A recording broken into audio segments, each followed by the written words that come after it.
Baik, terima kasih MC. Assalamualaikum warahmatullahi wabarakatuh. Iya, mohon maaf saya ulangin ya. Assalamualaikum warahmatullahi wabarakatuh. Terima kasih. Selamat siang Bapak Ibu semuanya. Alhamdulillah hari ini kami kembali diberikan waktu untuk memberikan materi terkait dengan sistem manajemen mutu ISO 9001 versi 2015. Yang saya hormati pimpinan tinggi Pratama yang kebetulan hari ini saya lihat hadir ya, Ibu Sri Lastami, Direktur KS ya Bu ya. Ya, baik, dan juga pimpinan tinggi Pratama lainnya yang hadir hari ini, kemudian juga Bapak Ibu pejabat di lingkungan Direktorat Jenderal Kekayaan Intelektual. Hari ini seperti biasa saya diminta untuk menyampaikan materi terkait dengan implementasi ISO 9001 versi 2015 sistem manajemen mutu di Direktorat Jenderal Kekayaan Intelektual. Waktu yang sangat singkat ini akan saya manfaatkan betul, optimalkan untuk bisa memberikan sharing terkait dengan ISO 9001 dan bagaimana penerapannya, implementasinya di Direktorat Jenderal Kekayaan Intelektual. Baik Bapak Ibu, kita langsung masuk ke materi. Jadi materi yang diminta ke saya hari ini oleh panitia yaitu tindak lanjut implementasi sistem manajemen mutu ISO 9001 versi 2015 dalam meraih sertifikat. Ya, kurang lebih sebulan yang lalu kita juga bertemu di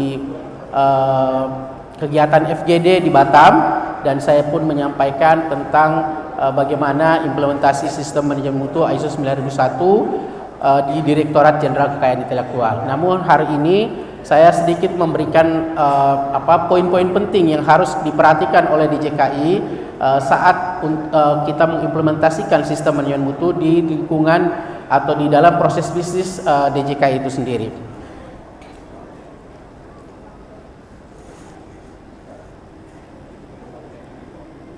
Oke. Baik, saya izin supaya lebih bebas ya. Jadi Bapak Ibu semuanya, sebelum kita membahas lebih dalam tentang bagaimana implementasi sistem manajemen mutu berbasis ISO 9001 2015 di lingkungan Direktorat Jenderal Kekayaan Intelektual, ada baiknya kita kembali menyamakan persepsi tentang apa itu sistem manajemen mutu. Karena sistem manajemen mutu kita ketahui merupakan salah satu program unggulan penerapannya di DJKI. Sehingga kita perlu menyamakan persepsi kita sehingga tidak ada orang atau tidak ada satupun di lingkungan Direktorat Jenderal Kekayaan Intelektual yang salah memahami di dalam definisi dari sistem manajemen mutu itu sendiri. Nah, kita memahami bahwa sistem manajemen mutu itu adalah rangkaian elemen di dalam organisasi. Jadi kita tahu bahwa di dalam sebuah organisasi ini ada cukup banyak elemen-elemen. Ya, elemen orang, elemen struktur organisasi, elemen peralatan, kemudian elemen proses, budaya, karakter dan sebagainya. Nah, ini harus dapat membentuk sebuah proses-proses, rangkaian proses. Jadi yang dimaksud dengan sistem manajemen mutu adalah serangkaian elemen yang ada di dalam organisasi yang saling terkait dan saling berinteraksi membentuk proses-proses, sehingga proses-proses yang dilakukan ini adalah proses-proses yang dibutuhkan oleh DJKI untuk menetapkan kebijakannya dan kemudian untuk menetapkan prosedur atau standar kerjanya untuk bisa mencapai target yang diinginkan. Jadi tujuan dari penerapan ini sangat jelas bagaimana kita mengelola rangkaian proses yang ada di dalam DJKI sehingga kita mempunyai kemampuan di dalam menetapkan kebijakan dan menetapkan target serta pencapaiannya. Kira-kira itu yang dimaksud dengan sistem manajemen mutu. Yang manfaatnya kita sudah tahu ya, pasti meningkatkan kinerja dari DJKI itu sendiri. Kemudian yang pastinya dengan kita mampu mengelola proses-proses yang ada di dalam lingkup DJKI kita mampu meningkatkan kepuasan dari pengguna layanan, dan yang paling penting, yang tidak kalah penting adalah kita mampu mengidentifikasi, mengenali risiko yang mungkin bisa menjadi penghambat bagi DJKI di dalam mencapai target yang diinginkan. Itu definisi sistem manajemen mutu, Bapak Ibu. Jadi sekali lagi, kita mengadopsi standar sistem manajemen mutu ISO 9001 tujuannya adalah untuk meningkatkan kinerja dari DJKI. Ya, dengan cara apa? Dengan cara kita mengelola proses-proses yang ada di dalam DJKI. Nah, proses-proses ini terbentuk dari sekumpulan elemen yang ada di dalam organisasi, dalam hal ini DJKI. Jadi ISO 9000 adalah sebuah standar, ya, standar yang berisi persyaratan yang bisa kita menjadikan acuan bagi kita atau referensi bagi kita untuk kita adopsi ke dalam organisasi kita, dalam hal ini di DJKI, untuk memperbaiki atau mengelola proses-proses yang ada di DJKI. Ya. Nah, ini adalah sebuah standar dan dia berisi persyaratan. Kalau Bapak Ibu bisa lihat di sini, ya, ini adalah standar ISO 9001. Bapak Ibu bisa lihat ada 10 pasal gitu ya. Tapi sebenarnya ini adalah referensi yang bisa kita gunakan di dalam kita mengelola proses yang ada di DJKI. Ya. Mulai dari pasal 1, 2, 3 ini adalah informasi, dan kemudian pasal 4 sampai 10 inilah yang menjadi persyaratan atau standar dari ISO 9001 yang bisa kita adopsi untuk memperbaiki kinerja, untuk mengelola proses-proses yang ada di DJKI. Jadi pasal 4 sampai pasal 10 ini adalah persyaratan yang bisa kita adopsi untuk meningkatkan kinerja dari proses-proses yang kita lakukan di DJKI untuk mencapai tujuan. Nah. Oke, saya lanjut. Oke. Bagaimana membangun sistem manajemen mutu di berbasis ISO 9001 di layanan DJKI, layanan KI, ya. Pastinya kita menggunakan pendekatan proses tadi. Kemudian yang kedua, proses-proses ini kita lakukan dengan siklus PDCA. Ini mungkin sudah familiar dengan Bapak Ibu, bahwa di dalam proses DJKI pun, proses bisnis DJKI itu juga berlaku siklus PDCA, di mana tahapan awal kita membangun sistem adalah kita mengenali apa yang menjadi isu-isu strategis dari DJKI atau yang kita namakan dengan konteks organisasi. Jadi langkah awal kita membangun sebuah sistem tata kelola kualitas layanan DJKI adalah dengan mengenali apa yang menjadi isu strategis atau konteks dari DJKI itu sendiri. Ya, ini sudah sering dilakukan oleh DJKI dengan menggali sebanyak mungkin informasi mengenai isu-isu strategis. Ya, isu-isu strategis yang berasal dari internal, misalnya terkait dengan sumber daya manusianya, terkait dengan infrastrukturnya, keuangannya, budayanya, dan sebagainya. Begitupun dari isu-isu strategis yang terkait dengan peraturan pemerintah atau peraturan perundangan. Nah, ini perlu menjadi langkah awal bagi DJKI untuk bisa menetapkan sistem yang sesuai untuk bisa mengantarkan DJKI pada pencapaian target yang diinginkan. Jadi sistem ini adalah sebagai alat bantu bagi DJKI untuk bisa mencapai target. Kita tahu bahwa DJKI cukup banyak target-target yang ditetapkan untuk tahun 2023. Nah, untuk bisa memudahkan kita mencapai target ini, maka kita perlu alat bantu. Nah, alat bantu inilah yang kita sebut sebagai ISO 9001. Jadi saya sangat menyarankan bahwa DJKI bisa memposisikan standar ISO 9001 ini sebagai tools. Sebagai tools, sebagai kendaraan, sebagai alat bantu bagi DJKI untuk mengantarkan DJKI pada pencapaian targetnya. Jadi dengan cara apa? Di awal kita perlu mengidentifikasi, mengenali konteks dari DJKI itu sendiri, isu-isu yang ada, isu strategis, kemudian apa yang menjadi kebutuhan dan harapan dari stakeholder yang berhubungan dengan DJKI. Tentunya ini penting bagi DJKI untuk bisa mengenali apa yang dibutuhkan sebenarnya oleh pengguna layanan, oleh stakeholder lainnya, supaya sistem yang dibangun ini memang betul-betul bisa mengantarkan DJKI pada pemenuhan apa yang diinginkan oleh stakeholder.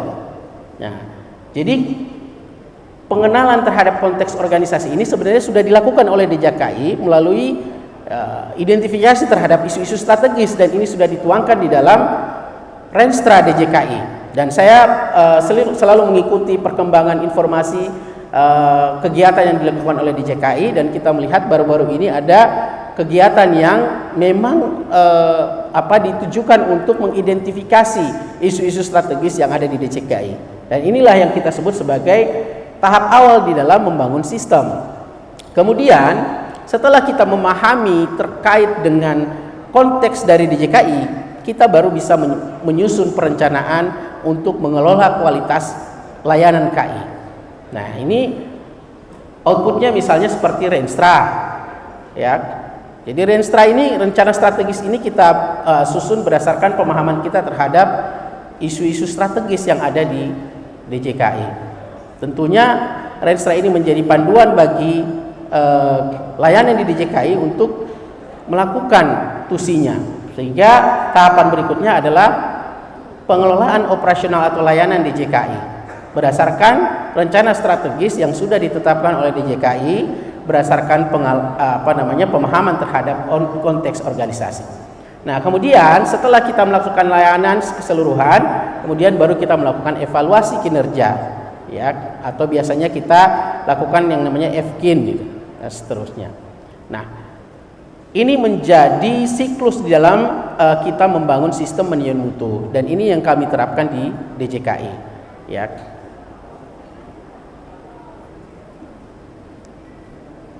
Kita lanjutkan. Nah, coba kita lihat satu persatu, ya. Jadi seperti yang saya sampaikan tadi, bahwa tahap awal ketika DJKI ingin membangun sebuah sistem tata kelola kualitas layanan KI adalah mengenali konteks organisasi, mengenali isu-isu strategis, mengenali kebutuhan dan harapan dari stakeholder, ya. Nah, pengenalan terhadap konteks organisasi ini, ya, akan membawa kita pada penyusunan perencanaan atau penyusunan sistem yang sesuai dengan apa yang dibutuhkan oleh DJKI di dalam mencapai targetnya. Nah, isu-isu strategis DJKI saya rasa sudah diidentifikasi sejauh ini, ya. Isu terkait dengan SDM misalnya, baik secara kualitas maupun kuantitas, ini sudah sering dibahas di dalam kegiatan-kegiatan DJKI. Kemudian isu yang terkait dengan penggunaan teknologi informasi, ini juga menjadi isu penting di DJKI. Kemudian isu yang terkait dengan organisasi, ya, struktur organisasi.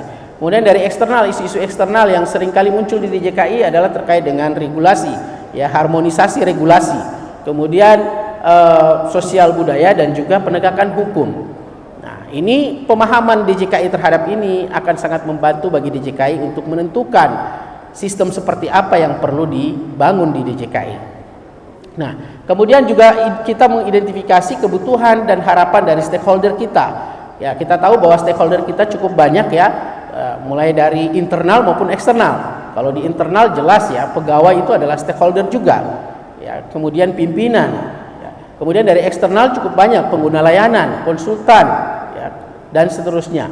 Ya, ini juga perlu kita pahami apa yang sebenarnya mereka butuhkan, sehingga proses yang kita lakukan itu mempertimbangkan isu dan kebutuhan dari pihak-pihak yang berkepentingan dengan DKI, sehingga ketika kita menjalankan proses atau melaksanakan proses ini akan berdampak pada kepuasan dari pengguna layanan atau stakeholder, atau juga mampu untuk menjawab isu-isu strategis tadi.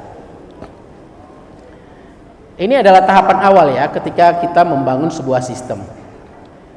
Nah, ketika kita ingin sudah mengenali konteks organisasi, kemudian kita ingin membangun sebuah sistem, apa yang harus kita lakukan?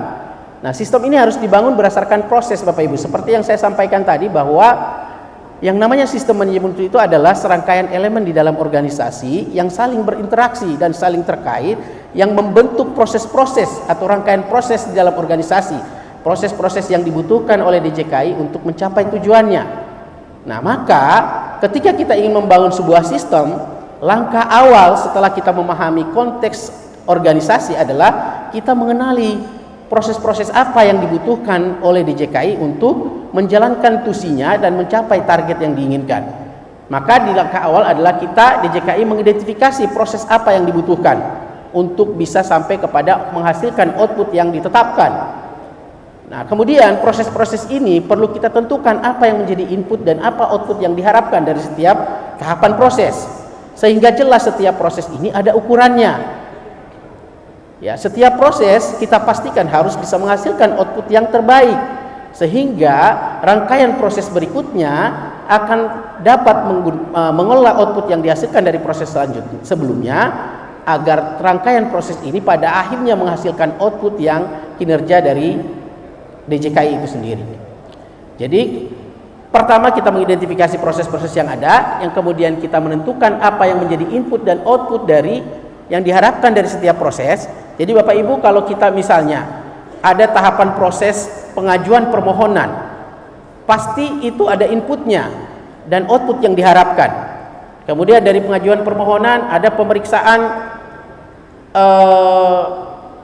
formalitas, apa inputnya, kemudian apa outputnya.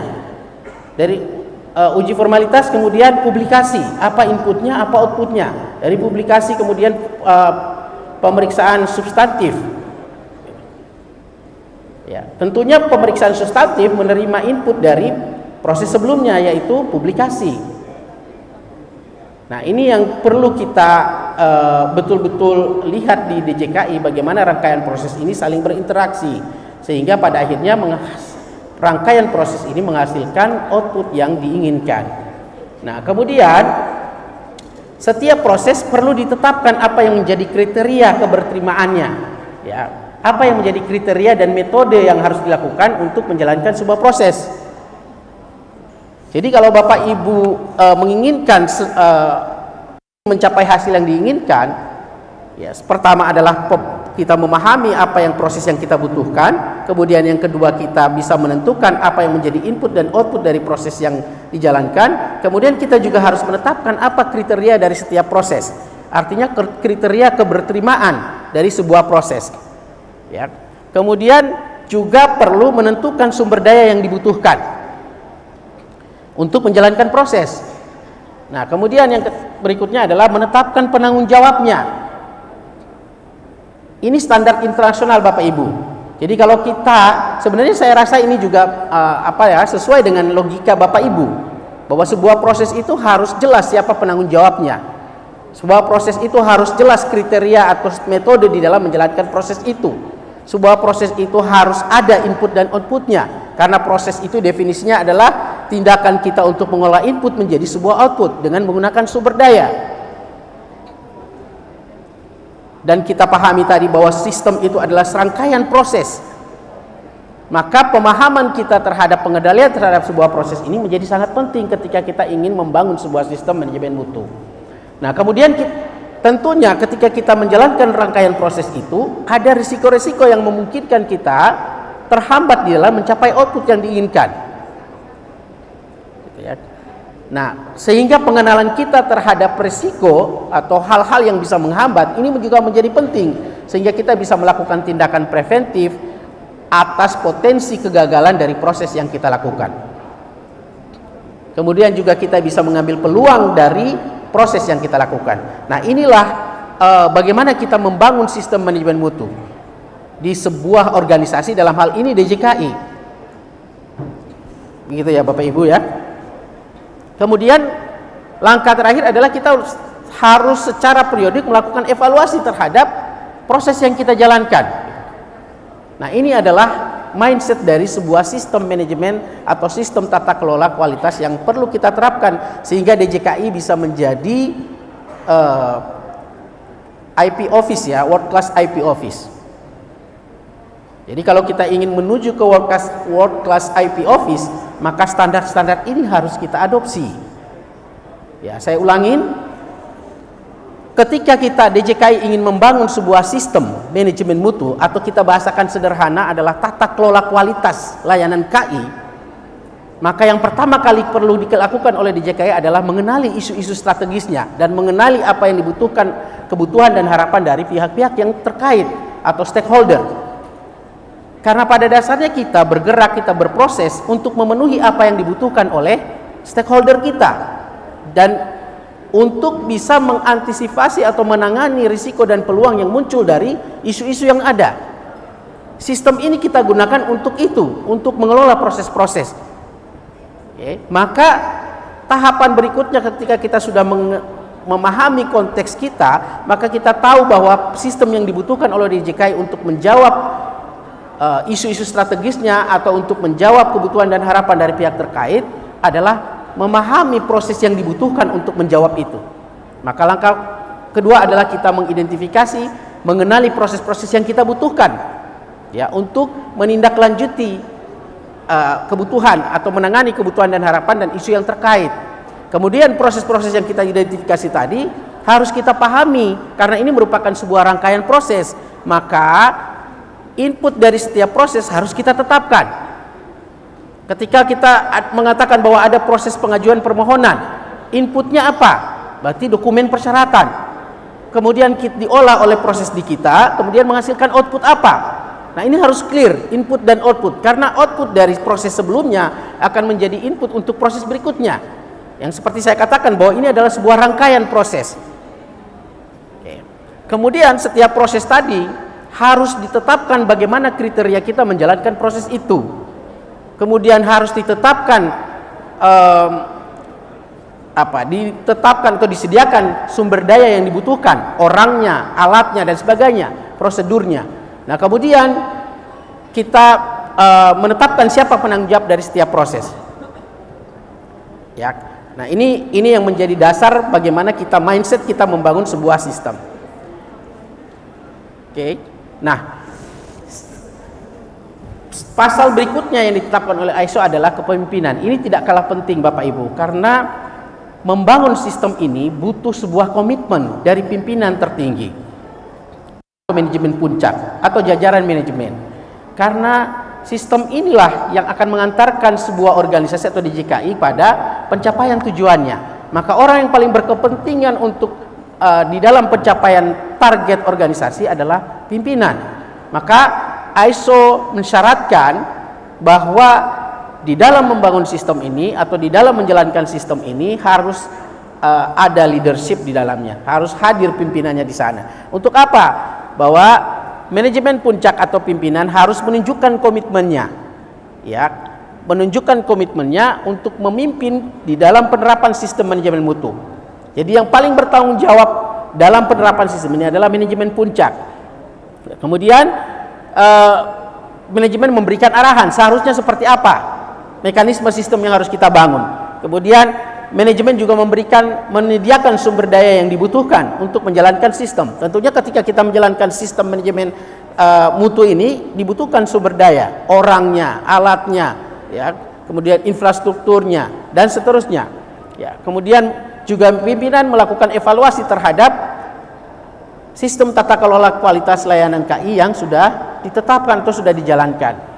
Dan kemudian menetapkan kebijakan-kebijakan yang dibutuhkan oleh organisasi di dalam menjalankan sistem. Ini yang menjadi ranahnya pimpinan. Sehingga pasal di dalam pasal ISO ini diatur terkait dengan fungsi dan kewenangan dari pimpinan di dalam menjamin ya, sistem ini berjalan dengan baik. Nah, kemudian Bapak Ibu, setelah kita membangun sistem maka langkah berikutnya adalah penyusunan perencanaan tata kelola kualitas layanan KI. Nah, ini kita sebenarnya ini sudah dijalankan juga ya. Tapi yang perlu diperhatikan adalah bagaimana target-target yang ditetapkan oleh DJKI itu harus selaras, harus relevan dengan kebijakan yang ditetapkan oleh pimpinan. Kita tahu di DJKI punya struktur perencanaan sesuai struktur perencanaan pemerintah yang di dalamnya juga menetapkan visi misi yang juga relevan dengan visi misi Kementerian Hukum dan HAM, kemudian visi misi dari Presiden. Nah, kemudian itu di breakdown menjadi visi misi DJKI. Nah, visi misi DJKI ini tentunya sebagai sebuah komitmen dari pimpinan. Nah, ini perlu diturunkan menjadi dalam hal-hal teknis berupa rencana-rencana atau target-target kinerja. Nah, yang perlu diperhatikan adalah ketika kita menetapkan target kinerja, maka yang perlu diperhatikan adalah target kinerja ini harus relevan dengan kebijakan dari pimpinan atau kebijakan dari organisasi. Ya, kemudian harus bisa diukur, ya, juga harus sesuai dengan peraturan perundangan dan pastinya ini bukan sebuah dokumen yang kitab suci yang tidak bisa dirubah, karena bisa saja isu-isu strategis tadi bisa berubah, kemudian kebijakan juga bisa berubah, sehingga target-target itu juga tentu bisa mengalami perubahan. Nah, maka ketika terjadi perubahan harus diperhatikan dampak yang bisa terjadi. Maka ini juga oleh ISO diminta untuk diperhatikan. Ketika ada perubahan terhadap rencana strategis, Renstra atau Renja, maka ini perlu dilakukan persiapan gitu. Ya, di sini dituliskan bagaimana perubahan itu berdampak pada integritas dari sistem kita gitu. Ya, kemudian bagaimana ketersediaan sumber dayanya. Oke. Kemudian dalam membangun sistem juga dibutuhkan supporting proses pendukung untuk menjamin bahwa perencanaan yang kita sudah susun tadi bisa dijalankan. Maka dibutuhkan proses pendukung seperti misalnya sumber daya yang terkait dengan orang, kemudian infrastruktur, lingkungan operasional dari DJKI, kemudian alat ukur, kemudian pengetahuan organisasi. Ini menjadi penting sekali gitu. Ya, misalnya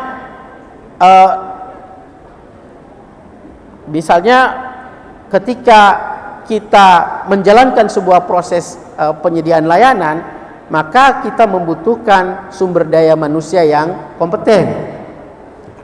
Ya, pemeriksa paten, pemeriksa merek dan sebagainya gitu ya. Termasuk pejabat fungsionalnya yang lain. Ini juga penting untuk kita pastikan bahwa mereka yang menjalankan proses ini harus kompeten. Yang kedua adalah terkait infrastruktur. Akan sulit bagi DJKI untuk bisa memaksimalkan, mengoptimalkan atau mencapai target dari proses ketika terjadi masalah pada sumber daya infrastruktur. Ya. Misalnya alat kerja, kantor dan sebagainya. Ya. IT. Nah, ini seringkali kan terjadi ketika proses dijalankan ada gangguan pada sistem informasi TI, maka secara keseluruhan bisa terjadi gangguan. Nah, kemudian kompetensi, ya, orang-orang yang diberikan tugas dan tanggung jawab untuk menjalankan proses ini harus dipastikan kompeten. Nah, kemudian juga harus dipastikan aware terhadap terhadap sistem. Nah, maka ISO ini tidak hanya bicara tentang layanan teknis, Pak. Makanya ISO ini bukan sertifikasi produk, dia sertifikasi proses untuk bisa menghasilkan output atau produk yang terbaik. Maka yang disertifikasi adalah prosesnya, Pak. Jadi proses DJK ini kalau kita lihat bukan hanya layanan teknis, seperti yang saya perlihatkan tadi, Pak. Bisa dikembalikan ke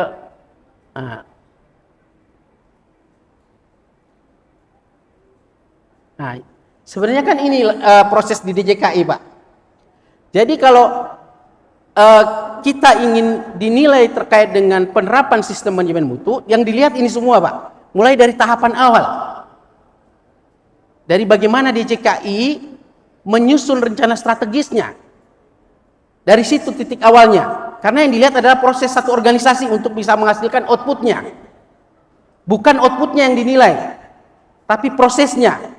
Nah, kalau kita bicara rangkaian proses, maka awal mulanya adalah perencanaan. Disitulah tadi saya bicara Renstra. Tetapi, karena ini standar nasional, dia ingin mengingatkan organisasi yang mengadopsi standar ini bahwa ketika ingin menyusun rencana strategis, perhatikan konteks organisasinya, isu-isu yang ada, kebutuhan dan harapan dari stakeholder. Ini semua yang akan dinilai ketika kita membangun sistem. Jadi bukan pada produknya, Pak. Ini agak berbeda ya, ini bukan sertifikasi produk tapi sertifikasi proses. Maka dinilai dari proses awal. ISO memberikan referensi bahwa kita harus mengenali proses-proses di DJKI dari awal sampai akhir, sampai kita menghasilkan output. Itulah kenapa saya bicara dari perencanaan. Karena itu akan dinilai bagaimana DJKI menyusun perencanaan. Apakah sudah mempertimbangkan isu-isu strategis yang ada? Apakah sudah mempertimbangkan kebutuhan dan harapan dari pihak-pihak yang terkait dengan DJKI? Itu juga bagian dari yang harus kita lihat. Gitu. Kemudian dari Renstra itu kemudian dijadikan acuan untuk melakukan layanan teknis. Juga akan dinilai apakah layanan teknis itu dijalankan berbasis pada Renstra yang ditetapkan. Makanya tadi saya bilang di poin Renstra tadi memungkinkan ada perubahan, sehingga kita pun diingatkan oleh ISO ketika ada perubahan juga harus diperhatikan hal-hal apa terganggunya sistem yang lain. Nah ini yang dimaksud Pak. Jadi yang saya maksud di sini adalah rangkaian proses. Jadi yang ketika Bapak nanya mana yang dinilai, yang dinilai adalah rangkaian prosesnya dari awal sampai akhir.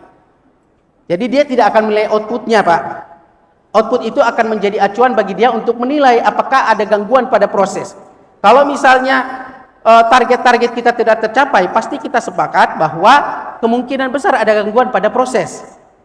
Dan proses yang dimaksud di sini bukan hanya proses teknis, layanan teknis, bisa juga pada proses manajemen yang dimaksud dengan perencanaan atau evaluasi, bisa juga pada proses supporting. ISO ini adalah sebuah standar internasional yang diterbitkan oleh sebuah lembaga yang namanya ISO, itu ya Pak. Nah, sifatnya sukarela Pak. Jadi awalnya berkembang di industri. Tujuannya apa? Untuk memastikan kualitas dari produk yang dihasilkan. Kualitas ini kan dihasilkan dari konsistensi dari sebuah proses. Jadi kalau proses ini konsisten dilakukan dengan standar yang baik, maka bisa dijamin kualitas outputnya juga baik, konsisten. Nah, sifatnya sukarela. Nah, kenapa perusahaan itu kemudian menerapkan ISO? Nah, ada dua alasannya. Yang pertama, mungkin dia membutuhkan untuk memperbaiki kinerjanya atau meningkatkan kinerjanya. Yang kedua, memang dibutuhkan untuk sebuah proses kerjasama. Nah, ini yang terjadi saat ini.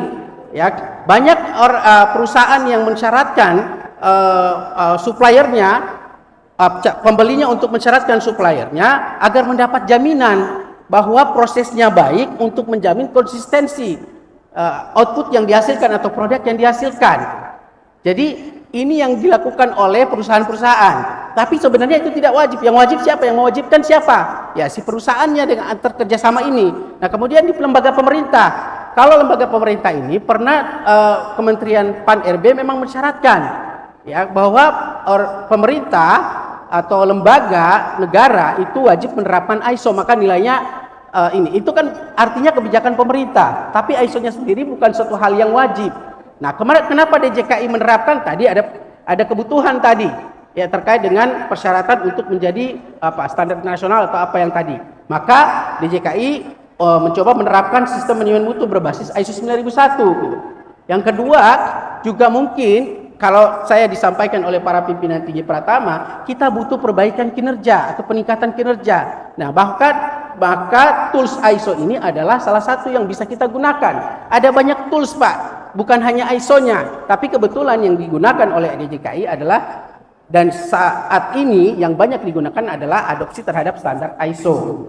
Nah, ini sebenarnya duduk perkaranya sebenarnya. Nah, ketika kita sudah ingin menerapkan ISO, maka ada standar yang harus kita penuhi, yaitu 10 pasal tadi. Mulai dari standar itu ditetapkan oleh ISO untuk memastikan bahwa output dari kinerja dari sebuah proses itu baik gitu. Nah, kita memahami, melihat bahwa organisasi ini adalah rangkaian elemen yang saling berinteraksi, membentuk proses-proses yang dibutuhkan oleh organisasi untuk mencapai tujuannya. Jadi inilah yang akan kita kelola. Pada dasarnya sebenarnya sistem manajemen mutu itu adalah upaya kita untuk mengelola tahapan-tahapan proses di dalam organisasi untuk mencapai tujuan akhir. Jadi ada proses yang kita kelola untuk bisa mencapai hasil akhir. Nah ini sebenarnya yang harus kita pahami. Jadi kalau ditanya wajib ISO, tidak wajib. Siapa yang mewajibkan? Diri sendiri atau organisasi itu sendiri, atau atas dasar kebutuhan dari pihak yang lain. Jadi sebenarnya ini pembahasan ketika kita di awal gitu ya. Jadi kenapa DJKI menerapkan ISO? Ya jawabannya tadi ada kebutuhan mungkin untuk memenuhi standar kriteria yang tadi Bapak sampaikan. Gitu. Kemudian yang kedua adalah kebutuhan untuk meningkatkan kinerja dari DJKI itu sendiri, kinerja proses dari DJKI. Dan ini akhirnya kita punya sistem tata kelola kualitas yang efektif dan efisien. Sistem ini sekali lagi hanya alat gitu. Hanya alat kita gitu. Nah, bagaimana kita menciptakan alat yang mampu mengantarkan kita pada pencapaian target kita? Ini yang adalah kerjaan kita bersama gitu. Bukan hanya untuk mencapai sertifikat gitu. Ini yang sudah sering saya sampaikan. Sebenarnya cukup lama ya DJKI ini kita berproses. Kenapa? Karena kita melihat masih ada celah-celah yang ini akan munculkan inkonsistensi yang Bapak bilang tadi. Dan kalau itu tidak dikelola dengan mengadopsi standar ISO, bisa jadi begitu kita dapat sertifikat, ini kembali lagi gitu. Kira-kira begitu ya, Bapak ya. Jadi ini saya cukup mengapresiasi nih pertanyaan-pertanyaan, karena saya juga justru mengharapkan ada diskusi gitu, tidak hanya sepihak dari saya. Ya, dan Bapak Ibu dari DJKI tentunya ini sudah sering mengikuti dengan kami soal ISO ya, tapi saya berharap Pak Saad sekali lagi bisa ikut, bisa memahami nih sebenarnya apa yang kita sedang kelola ini. Banyak Pak faktanya perusahaan yang sudah ISO itu tapi begitu-begitu aja gitu. Jangankan perusahaan, kementerian pun banyak yang sudah ISO tapi hanya di atas kertas sertifikat. Ya, kesalahan-kesalahannya masih banyak gitu. Ya, tingkat survei atau hasil surveinya juga rendah gitu. Mungkin tinggi karena bisa saja diolah gitu, tapi faktanya orang banyak kecewa gitu. Nah, kita tidak menginginkan ini. Kita menginginkan ketika kita punya ISO, ya, maka sistem kita berjalan dengan baik. Nah, ini kita berharap sekali dukungan dari semuanya, ya, bahwa kita sedang memperbaiki. Jadi kita ini beriringan Pak. DJKI punya target besar, punya program unggulan. Gitu. Tentunya program unggulan ini tidak mungkin bisa dicapai kalau prosesnya bermasalah. Gitu. Nah, proses ini yang kita perbaiki, kita kendalikan gitu, melalui penerapan standar ISO. Gitu. Nah, ini yang kita harapkan. Gitu. Banyak hal-hal yang terjadi yang kita bingung gimana ini sebenarnya. Nah, ini standar ISO ini bisa menjadi solusi bagi kita untuk memperbaiki kinerja. Ya, kira-kira begitu Bapak Ibu. Terima kasih dari saya. Mohon maaf jika ada kekurangan. Semoga bisa bermanfaat. Assalamualaikum warahmatullahi wabarakatuh. Baik, kalau kita dapat diskusinya